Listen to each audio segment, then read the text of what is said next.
20세기의 선지자라고 하는 에이든 토저 목사님은 이렇게 말씀했습니다. 나는 사람들이 악을 행하는 것을 막을 수는 없지만 적어도 그것 때문에 슬퍼할 수는 있다. 그렇다. 나는 슬퍼할 것이다. 나는 잘못된 길로 가는 사람들의 발자국을 내 눈물로 채울 것이다. 신약 성경의 기준으로 볼 때 하나님을 아름답고 거룩하게 예배하는 일이 교회에서 일어나지 않을 때 내가 그들로 하여금 그렇게 하도록 설득할 수 없다 할지라도 나는 적어도 그들을 위해 울 수는 있다. 만일 우는 것조차도 할 수 없다면 탄식이라도 할 것이다. 나는 장차 미래가 어떻게 될지 알지 못한다. 하지만 내 자신이 어떻게 해야 할지 분명히 안다. 나는 하나님의 양떼를 배반하지 않고 속이지 않고 그들에게 거짓말하지 않을 것이다. 나는 온갖 종류의 세상 이야기를 동원하여 그들의 관심을 끌고 그들을 몰아가는 짓은 하지 않을 것이다. 나는 타임지 기사를 소재로 해서 설교하지 않을 것이다. 대신 하나님의 말씀을 전할 것이다. 텅 빈 교회에서라도 하나님의 말씀을 전할 것이다. 그리고 이 땅에서 일어나는 모든 가증한 일들 때문에 탄식하며 울 것이다 라고 말했습니다. 모든 것이 다 잘 되어가고 있다라고 하는 그런 번영의 시대에 사람들의 잘못을 날카롭게 지적한다고 하는 것은 어디에서나 환영받을 수 없는 그런 일입니다. 노아처럼 자기 인생 전체를 하나님의 말씀을 증거하고 하나님의 말씀을 순종하는 데에 보내는 사람들은 오늘날에도 여전히 정신 나간 사람 취급을 받을 것입니다. 호세아도 역시 풍요와 번영의 시대에 하나님의 말씀을 통해서 그들의 죄를 지적하고 회개를 촉구했던 그런 선지자입니다. 그런데 선지자로서 아주 특이한 것은 그가 메시지로만 백성들의 죄악과 잘못을 지적한 것이 아니라 자신의 결혼 생활, 자녀들, 삶 전체, 가족 전체가 하나님의 심판을 알리는 도구로 사용되어졌다라는 겁니다. 이런 호세아를 보면서 참으로 우리는 어떤 생각을 가져야 될지 우리가 호세아 시대의 상황을 생각해 보면서 또한 오늘 우리 시대를 오버랩 시켜보면서 오늘 우리는 과연 어떤 존재로 이 땅에 있는지 한번 살펴볼 수 있는 기회가 될 것 같습니다. 1절에 보면 호세아 선지자가 활동하던 그 시대를 보여줍니다. 우시야와 요담과 아하스와 히스기야가 유다 왕이 된 시대에 그리고 북이스라엘에서는 여로보암이 왕이 된 때에 부엘리의 아들 호세아에게 임한 여호와의 말씀이요. 이 예후 왕조의 사실은 네 번째 왕인 이 여로보암 2세 때 가장 부강한 그런 이스라엘 나라를 이렇게 건설했습니다. 거의 다윗 왕조 때에 그 넓혔던 그런 그 넓이만큼 넓혔고 땅을 넓혔고 그리고 경제적으로 안정이 된 정치적인 군사적인 안정된 상황에서 해외 무역을 하게 돼요. 그래서 무역을 해서 엄청난 돈을 벌게 됩니다. 그래서 북이스라엘에 엄청난 그 부가 쌓이게 돼요. 그렇게 부가 쌓였을 때 사람들은 그러면 그 부가 좀 더 공평하게 정말 우리나라도 그렇잖아요. 우리나라가 생긴 이래 이렇게 잘 사는 때가 없었어요. 그죠? 5,000년 역사를 따져서 이렇게 잘 살고 세계적으로 위상이 높아진 때가 없었는데 양극화 심해지고 가진 자들은 더 많이 갖기 위해서 비정규직 그리고 이 약자들을 억압하고 수탈하고 있는 이 시대와 똑같이 지금 호세아 시대에도 이 아모스 시대, 이 동등한 시대거든요. 그 시대에도 가진 자들이 더 사치하고 더 부유해지기 위해서 없는 자들의 생존권을 박탈해내가는 그런 악한 짓들을 계속 해내고 있는 이런 상황 속에서 있었던 겁니다. 정치인들은 권모술수로 사람들을 자기 권력을 유지하고 더 기득권을 확보하기 위해서 살인하고 사기치고 죽이기까지 하는 이런 상황이죠. 이런 상황 속에서 이 여로보암 사후에 극심한 정치적 혼란 가운데에서 이스라엘은 스스로 자멸하게 되죠. 여로보암 2세가 죽고 난 뒤에 한 25년 동안에 왕이 6번 바뀌는데 그 중에 4번이 쿠데타로 바뀌는 거예요. 그러니까 아주 치열한 이런 정변이 일어나는 이런 상황 속에서 나라는 혼란에 빠지게 되고 백성들은 완전히 멸망당하는 이런 상황입니다. 이런 상황 속에서도 하나님의 선지자들은 계속해서 하나님의 말씀을 들고 너희들이 회개해야 된다. 하나님께로 돌아와야 된다. 언약으로 돌아와야 된다. 라고 가르쳤음에도 불구하고 그들은 하나님께로 돌아오는 대신에 이방 나라들을 찾아가게 된 거죠. 아수르를 찾아가고 애굽을 찾아가고 그들에게 조공을 바치면서 자신들의 안전과 행복을 찾고자 했지만 궁극적으로 주전 722년에 완전히 멸망하는 이런 상황입니다. 호세아가 지금 이렇게 예언한 상황 속에서도 지금 곧 멸망이 지금 눈앞에 있는 20, 30년 안에 지금 멸망하게 될 거의 멸망 순간까지라도 이들이 회개하지 않고 있는 이런 상황이에요. 종교적인 배경을 보면은요, 이 사람들은 굉장히 또 종교적으로는 열심히 있었어요. 그런데 문제는 뭐냐면 그 종교가 우리가 지난 시간에 봤던 것처럼 성전 안에 제의에만 국한되어 있다라는 거예요. 그러니까 그들이 하나님을 예배하는데 그 예배가 삶에서 완성되어져야 되는데 예배는 열심히 드리지만 실제 삶에서는 이방인과 똑같은 종교적인 형식주의에 빠져 있는 거죠. 오늘날 우리 시대에도 마찬가지죠. 교회를 다니는 사람들은 많지만 교회에서 삶과 밖에서 삶이 다른 거죠. 그러니까 이런 그 상황이죠. 종교적 혼합주의죠. 이스라엘 백성들은 하나님을 섬기면서도 여전히 이제 뒤에 가서 우리가 보겠지만 바알을 섬기는 거예요. 그러니까 하나님을 안 섬기는 게 아닙니다. 하나님을 섬기는데 하나님과 더불어서 바알을 섬기고 있어요. 이런 상황이죠. 그리고 세 번째는 종교 지도자들의 부패함이에요. 종교 지도자들이 하나님께서 뭘 원하시는지를 몰라요. 스스로 더 먼저 부패해가지고 심지어 이제 4장에 가서 보면 백성들이 죄를 지면 즐거워해요. 왜 그래요? 번제물을 가져오면 그 번제물의 음식, 번제물 때문에 자기가 돈 버니까 고기 먹게 생겼네. 이러면서 좋아할 정도로 이 악한 그 종교 지도자들 때문에 사회는 더 극심한 혼란에 빠지게 됩니다. 근데 아이러니하게도 이런 상황에서 사람들은 더 열심히 종교 행위를 하는 거예요. 막 더 열심히, 종교적인 열심은 굉장히 대단한 이런 상황입니다. 뭐 쉽게 말하면 성가대 그리고 뭐 찬양단은 뭐 세계적인 수준일 정도로 아모스에 가서 보면 뭐 그들이 막 비파와 수금으로 하나님을 찬양하고 뭐 난리가 아니에요. 그럴 정도로 굉장한 그런 열정적으로 종교 행사는 뭐 절기 다 지키고 다 해요. 그런데 문제가 뭐냐? 그들이 하나님과 다른 길을 가고 있는 거예요. 자기를 섬기고 있는 거고 자기 영광을 추구하고 있는 겁니다. 마치 이스라엘 백성들을 겉으로만 보면 야, 저들이 경제적으로 부흥하더니 종교적으로도 부흥하는구나. 그죠? 그러니까 우리나라가 경제적으로 성장하니까 예배당도 막 몇천억짜리도 짓고 뭐 성가대도 뭐 이렇게 뭐랄까 그 뭐 솔리스트 뭐 이런 사람들이 와서 돈 받고 이렇게 예배당에서 찬양을 부르는 정도의 굉장한 외형적인 화려함들이 있어서 굉장히 종교적으로 부흥하는 것처럼 보지만 실상은 하나님을 알지 못하는 어둠과 그 맹신에 빠져 있는 이런 상황들을 우리가 보고 있는 겁니다. 그러니까 예배와 삶이 분리됨으로 말미암아서 그들은 심각하게 하나님과 다른 길을 가고 있는 그런 상황입니다. 이스라엘 민간 신앙에서 바알 종교는 굉장히 큰 매력이 있었던 종교입니다. 그러니까 왜 우리는 사람들이 왜 저렇게 바알을 이렇게 섬길까? 우리 막 이렇게 생각하잖아요. 요즘 여러분들 왜 이렇게 사람들이 TV를 많이 볼까?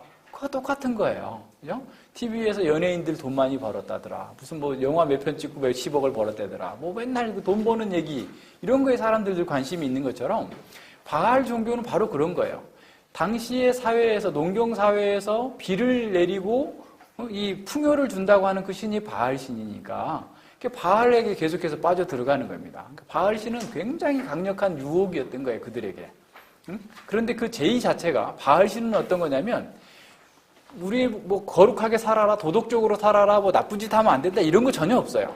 바알 종교는 와서 제사만 드리고 제의만 참여하면 복 받는 것이 자동으로 떨어지는 거예요. 어때요? 오늘 우리하고 좀 비슷하지 않아요? 성경은 아무것도 몰라도 교회에 와서 11조하고 돈 내고 등등의 뭐 절기의 행사에 참여하고 심지어는 단기 선교도 가고 그러면 야, 이건 자동으로 복 받는 거고 내가 할 일 하나님께 다 했으니까 하나님은 나에게 당연히 이제 복 주셔야 된다라고 생각하는 것처럼 당시 이스라엘 백성들이 그렇게 한 거예요. 바알은 그런 거 요구하지 않아요. 그냥 단지 와서 제의에 참여하고 또 거기서 또 거기다 그것만 참여하는 것 자체가 또 성적인 음란 행위를 같이 하니까 즐거움까지 주는 거예요. 그러니까 이 사람들에게 얼마나 그게 사람들에게 매력 있고 사람들을 유혹하는 강력한 끈이었겠어요. 더군다나 이런 계절의 순환이 그런 바알 신화와 함께 연결이 돼서 바알이 죽으면 건기가 돼서 비가 안 오고 바알이 다시 살아나면 그래서 그 자기 아내의 아스토하고 성적인 관계를 하면 비가 내리고 풍요를 거두기 때문에 우리가 그렇게 보이면 그들도 신들도 그런 성욕이 발동해가지고 비를 내릴 거다 등등의 이런 식의 어떤 신화와 연결돼가지고 사람들에게 끈 매력이 있었기 때문에 사람들은 거기에 빠져 들어가 버리는 겁니다. 근데 여호와의 종교는 어떤 거예요? 하나님의 종교는 여호와의 종교는 제의를 참여하긴 하지만 제의가 다가 아니에요. 제의를 할 때도 어떻게 해야 돼요? 하나님의 말씀대로 해야 돼요. 그러니까 여호와의 종교는 말씀의 종교예요. 그래서 그 말씀의 원리가 제의뿐만 아니라 삶과 그 마음, 생활 전체를 지배하도록 만드는 것이 여호와의 종교예요. 우리가 아까 호세아 6장 6절을 외웠지만 하나님은 인애를 원하고 자비를 원하는 그런 하나님, 하나님의 말씀대로 사는 것을 원하시는데도 불구하고 사실은 그런 말씀이 없이 하나님을 경외하는 것이 없이 단지 제의만 참여하고 교회만 왔다 갔다 하면 바알 종교하고 기독교하고 무슨 차이가 있어요? 그렇지 않아요? 만약에 여러분 중에도 주일날 한 번도 빠지지 않고 교회는 나오지만 평소에 성경을 공부하지 않고 하나님의 말씀의 방식대로 살지 않는다면 바알 종교에 빠져 있는 거나 마찬가지예요. 말씀의 원리를 통해서 우리의 삶이 변화가 되고 우리의 삶을 통해서 하나님의 아름다운 성품이 드러나도록 해야 되는데 그냥 자신을 위하여서 그냥 하나님을 조작해서 어떤 복을 얻겠다라고 하는 것 자체가 사실은 심각한 오류인 거죠. 어쨌든 이런 것 때문에 이 팔레스타인의 고대 가나안 땅에 있는 이스라엘 백성들은 이 바알 종교에 굉장히 큰 끌림을 받았고 그 유혹의 대상이었습니다. 자, 이런 상황 속에서 하나님께서 지금 호세아를 선지자로 부르신 거예요. 호세아의 이름의 뜻은 그가 도와주셨다, 그가 구원하셨다라고 하는 그런 의미를 가졌습니다. 하나님께서 이런 이스라엘 백성들의 삶에 대해서 그냥 못 본 채 하시는 분이 아니에요. 하나님은 역사의 방관자가 아니십니다. 자신의 백성들이 정체성을 상실하고 이방 민족과 동일한 상태의 삶을 살고 있다고 한다면 당연히 개입하셔서 그분의 목적, 역사의 목적에 합당하게 살도록 사람들을 회개시키고 돌아오도록 하시는 거죠. 그런데 하나님께서 가끔 이렇게 선지자들을 보내고 또 이렇게 메시지를 증거하고 나타낼 때에 충격적인 방법을 사용하세요. 우리가 생각하는 것보다 상상을 초월하는 그런 상황을 이렇게 보여주십니다. 왜 그럴까? 그것은 사실은 인간의 그 상태가 너무 심각하게 잘못되어 있기 때문에 그런 거예요. 그러니까 일상적인 언어로서는 말이 통하지 않기 때문에 자꾸 언어가 세지는 것처럼, 그죠? 우리 자녀에게도 처음에는 하지 마라, 하지 마라, 하지 마라 하다 나중에 계속 그래도 하면 너 죽을래? 이렇게 하잖아요. 그죠? 그것처럼 하나님께서 지금 계속해서 선지자를 부지런히 보내셔가지고 그들에게 돌이키라 했음에도 불구하고 계속해서 악을 행하고 있는 그 사람들에게 어떻게 보면 충격적인 방식으로 그들에게 말씀을 전하게 합니다. 너무나 무뎌지고 강팍해져 있기 때문에 그래요.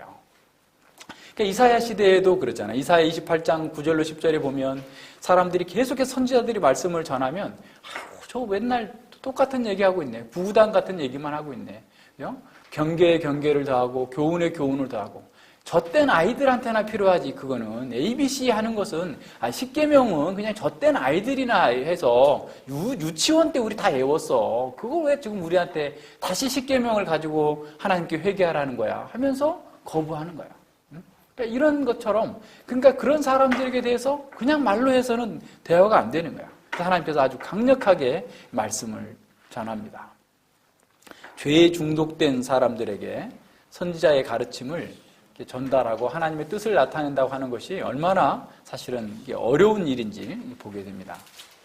그래서 에스겔 선지자도 아주 심각하게 그들의 죄를 지적하면서 할 때 아주 충격적인 요법들을 사용하고 있는 거예요. 2절에 보면 정말 충격적입니다. 거룩하신 하나님께서 호세아에게 명령하신 내용은 당시의 독자들뿐만 아니라 우리들에게도 큰 충격을 줘요. 여호와께서 비로소 호세아로 말씀하시니라. 여호와께서 호세아에게 이르시되 너는 가서 음란한 아내를 취하여 음란한 자식을 낳으라. 이 나라가 여호와를 떠나 크게 행음하였음이니라. 아니 어떻게 이렇게 거룩하신 하나님께서 당신의 선지자에게 거룩한 선지자에게 음란한 여자를 취해서 결혼하라. 더군다나 아이들의 이름까지라도 흉측하게 이름을 줘서 음란한 자식이라고 칭함을 받도록 하라라고 말씀하실 수 있을까라고 하는 거. 평생토록 그 흉측한 이름을 짊어지고 살아야 될 그 아이의 고통을 생각해 보지 않으셨는가? 사람들로부터 조롱받을 것은 생각하지 않으셨을까? 불길한 심판의 이름을 가지고서 살면서 하나님의 메시지로서 살 때 사람들로부터 듣는 비난과 조롱에 대해서는 생각해 보지 않으셨을까? 우리에게 당혹감과 충격을 주는 거예요. 그래서 많은 학자들이 여기에서 우리의 충격을 제어하려고 등등의 여러 가지 방식들을 찾아봤지만 사실은 찾을 수 없습니다. 이 말씀 그대로예요. 사실은 이 말씀을 통해서 당혹함과 충격을 받아야만 이 말씀의 의미를 깨달을 수 있도록 되어 있는 거예요. 오히려 이 말씀을 부드럽게 어떻게 보면 마사지 해버리면 이 말씀의 원래의 의도가 드러나지 않을 정도로 강력한 충격을 받아야 돼요. 사실은 이 말씀을 듣고 우리가 전율이 느껴질 정도가 돼야 이 말씀하신 하나님의 의도를 깨달을 수 있어요. 그럴 정도로 좀 강력한 겁니다.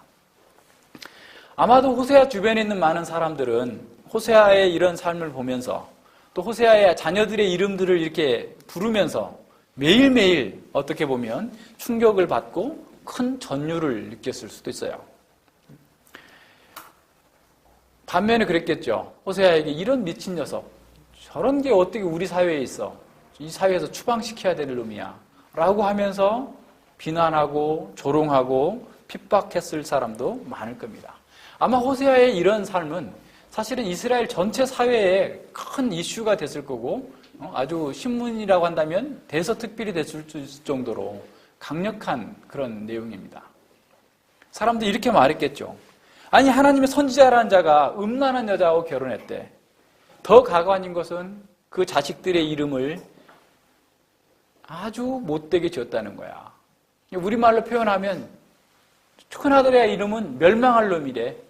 두 번째는 딸이 낳는데 궁유를 받지 못할 년. 세 번째는 멸망할 개 같은 이방인. 이런 이름을 지었다는 거야. 세상에 이런 놈이 다 있어? 사람들이 얼마나 조롱했겠어요? 정신 나간 놈 아니야? 라고 하면서 사람들이 호세아에 대하여서 그 가족에 대하여서 얼마나 그를 멀리 하려고 했고 그를 짓밟으려고 했겠어요. 오히려 야 재수없는 놈, 너 옆에 오지도 말어. 야 멸망할 놈 이렇게 부르는 게 좋겠어요? 응? 이런 상황이었을 거예요. 어느 누구도 호세아의 가족과 호세아의 자녀들의 이름을 부르고자 하지 않을 정도로 어떻게 보면 그런 사회적으로 왕따 당하는 이런 상황이었을 겁니다. 사실은 그 자녀의 이름을 통하여서 하나님께서는 임박할 심판을 보여주고자 한 거죠. 호세아와 그의 아내, 그의 자식들은 사실은 걸어다니는 하나님의 메시지가 되었던 거예요.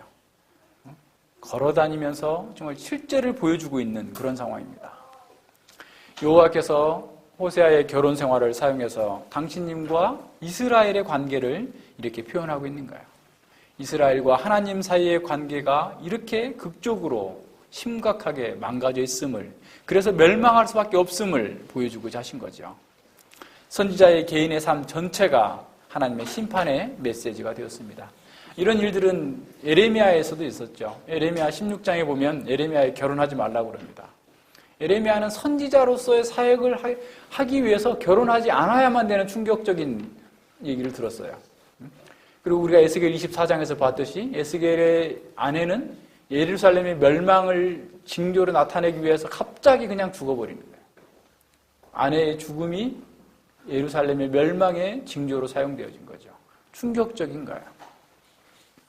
호세아는 더 심각한 거죠. 어떻게 보면 같이 계속 살아야 되니까 음란한 여자와 음란한 자녀들로 구성된 그 호세아의 가족은 우상 숭배에 빠져서 멸망을 앞두고 있는 이스라엘을 예표해주는 그런 표징으로서 기능을 하고 있었던 겁니다. 심판의 표주를 짊어지고 살아가야 되는 이 선지자의 가정은 사회로부터 격리됐을 거예요. 격리되면 격리될수록 그것은 뭘 보여줘요? 이스라엘과 하나님과의 거리가 멀어졌다는 것을 보여주는 거예요.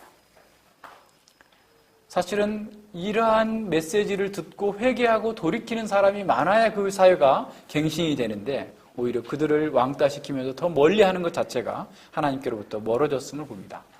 호세아가 결혼을 해서 이 3명의 자녀를 낳기까지는 한 5, 6년 가까이 걸렸을 것 같아요. 보통 이제 이스라엘에서는 한 아이를 낳으면 3년 정도, 만 3년 정도 이렇게 젖을 먹이는데 그런 걸 따지면 뭐 길게 보면 9년까지도 볼 수 있고 적어도 5, 6년 이상 걸려있는 이런 상황입니다. 그렇다면 이스라엘 백성들에게 호세아를 통하여서 주어지는 그 말씀에 반응하여서 회개할 수 있는 기회가 얼마든지 있었다라는 것을 우리는 볼 수 있어요. 그런데 그 사람들은 그 상황 속에서도 오히려 조롱하고 비난하면서 돌이키지 않았다라는 것을 봅니다. 호세아의 삶은 말보다 더 크게 울리는 설교였고 선포였습니다. 이러한 표적은 하나님께서 장래에 어떤 일을 이루실 건지를 나타내 보이는 겁니다. 장래에 있을 일을 지금 끌어다가 그들에게 보여주는 효과를 나타내는 거죠. 너는 가서 음란한 여자를 맞이하여 음란한 자식을 낳으라. 이런 하나님의 명령은 도덕적으로나 제의적으로나 정도에서 완전히 벗어나는 충격적인 명령입니다. 거룩한 선지자로서 이 음녀를 멀리해야 되는 사람이 선지자입니다. 그런데 그러한 여자를 데려다가 결혼을 하라라는 겁니다. 우리가 1장에서 계속해서 살펴보는 것은 호세아의 반응은 한마디도 나타나지 않고 있다는 거예요. 그래서 설교의 제목을 선지자의 묵종입니다. 말없이 하나님 말씀대로 한 거예요. 그래서 이 음란한 여자가 누구일까라고 사람들은 여러 방면에서 생각을 합니다. 그래서 어떤 학자들은 이것은 음란한 여자와 결혼하라라는 것은 그냥 환상으로 주어진 것이다. 그래서 환상 속에서 이루어진 것을 이렇게 말씀으로 전한 거다라고 얘기하는 거죠.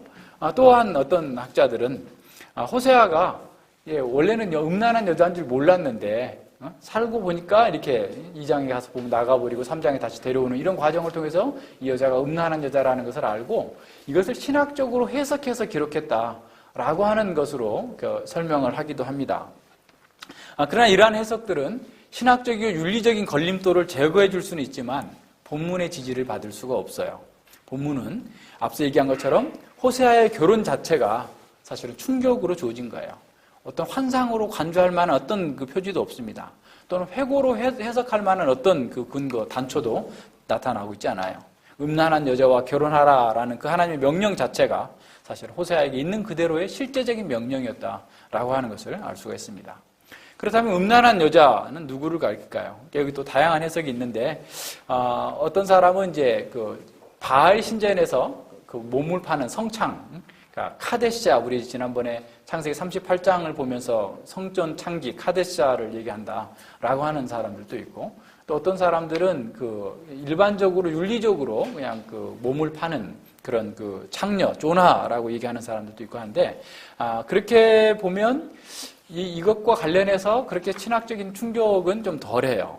그러면 어떻게 해야 되냐면 이 음란한 여자는 제의적으로 음란한 여자, 다시 말하면 여호와의 종교를 떠나서 바알 종교, 세상 종교를 받아들여 그 제의에 참여한 사람을 가리켜요. 왜냐하면 그것이 1장 2절 후반부에 보면 이 나라가 여호와를 떠나 크게 행음하였기 때문이다 라고 얘기하고 있는 거죠. 그래서 구약은 무상숭배나 이스라엘의 정치적인 배도를 음란으로 표현하고 있기 때문에 이 사람은 바알 제의에, 세상의 제의에 참여하고 있는 사람이라는 사실을 알 수 있습니다. 4장 12절에도 보면 이렇게 나와 있어요. 내 백성이 나무를 향하여 묻고 그 막대기는 저희에게 고하나니 이는 저희가 음란한 마음에 미혹되어 그 하나님의 수하를 음란하듯 떠났습니다. 그러니까 종교적 제의를 음란으로 표현하고 있죠. 음란한 마음. 5장 4절에도 보면 저희의 행위가 저희로 자기 하나님께 돌아가지 못하게 하나니 이는 음란한 마음이 그 속에 있어 여호와를 알지 못하는 까닭이라 그랬어요. 음란한 마음이라고 그랬죠. 음란한 마음, 음란한 영이라는 그런 의미인데요. 이 그러니까 다시 말하면 우상 숭배에 빠지게 하는 강력한 힘을 이렇게 음란한 영, 음란한 마음이라고 표현하고 있어요. 그렇다면 여기서 음란한 여자라고 하는 것은 이교 제위에 참여한 이스라엘 여자를 가리키는 그런 표현으로 볼 수 있습니다. 다시 말해서 이 고멜은 여호와의 종교에 허락되지 않는 이방의 제의에 간섭적으로 전통적으로 그걸 계속해서 받아들였던, 쉽게 말하면 우리라고 하면 예를 들어서 여호와 종교를 갖고 있는데 무당 제사에 늘 이렇게 참여했던 가령 이런 정도의 사람으로 이해하는 것이 좀 더 이렇게 편하다고 볼 수 있죠. 왜냐하면 그렇게 해야만 이스라엘 백성들이 바알을 섬기는 우상 제의에 참여하고 있는 것을 음란하다라고 하는 것과 연결시킬 수 있기 때문에 그게 좀 나아요. 그렇지만 그것도 파격적인 거예요. 그러니까 하나님의 백성이 어떻게 보면 이게 예를 들어서 목사가 무당의 딸과 결혼한다 이런 식의 정도로 심각한 충격인 거죠. 그러니까 이건 굉장히 큰 충격입니다. 그러니까 그 충격이 있어야 돼요. 근데 그 충격이 어떤 거였냐면 지금 현재 이스라엘 백성들이 하고 있는 행위에 대한 하나의 상징으로서 표징으로서 볼 수 있는 그런 표징이 돼야 되는 거죠. 그래서 이 호세아와 이 음란한 아내는 여호와를 배반하고 바알 종교, 세상의 풍요를 쫓고 있는 이스라엘 백성들의 그런 그 결혼 관계를 보여주고 있는 겁니다. 그래서 호세아의 아내가 음란한 여인이듯이 이스라엘도 음란한 아내가 되어서 여호와를 버리고 노골적으로 다른 신에게 제사하는 음란을 즐기고 있다라는 겁니다. 신실한 남편을 배반한 그런 음란한 아내처럼 이스라엘은 언약을 배반하고 하나님을 고통에 빠뜨리게 되는 이런 상황에 있는 것이죠. 그들의 마음은 세상의 풍요와 번영에 대한 갈망으로 가득 차 있어서 하나님을 예배한다고 이 자리에 와 있지만 사실은 그 마음에 바알이 가득 차 있는 이런 상황 속에 있는 사람들을 지금 표현하고 있는 거죠. 오늘 우리 시대에도 마찬가지입니다. 사실은 우리가 본 것처럼 우리가 열망하는 것을 우리는 담게 돼 있어요. 우리가 세상을 열망하면 세상과 동일해집니다. 말도 세상의 그 표현을 그대로 따라가게 되고 행동도 세상을 따라가게 돼요. 우리가 주님을 열망한다면 자꾸 주님께서 사용하실 법한 말을 하고 주님께서 기뻐하시는 것들을 내가 하게 돼 있어요. 그러니까 우리의 늘 마음과 생각이 뭐가 있는지를 늘 살펴보면 됩니다. 그러니까 하나님을 예배하는 사람은 하나님을 닮도록 돼 있어요. 그러니까 하나님을 예배하지 않고 이 자리에 왔어도 하나님을 닮지 않는다면 사실 하나님을 예배하고 있는 것이 아니라 자신 속에 있는 세상에 있는 어떤 풍요를 추구하고 있는 것은 아닌지 스스로 돌아봐야 됩니다. 우리가 세상의 풍요, 자신의 영광을 추구한다면 우리는 세상 사람들과 동일한 갈망을 하기 때문에 세상과 동일한 삶을 살 수밖에 없는 겁니다. 그러나 이제 4장에서 보는 것처럼 결국 우상을 숭배하는 사람들은 우상과 함께 수치를 당하게 돼 있어요.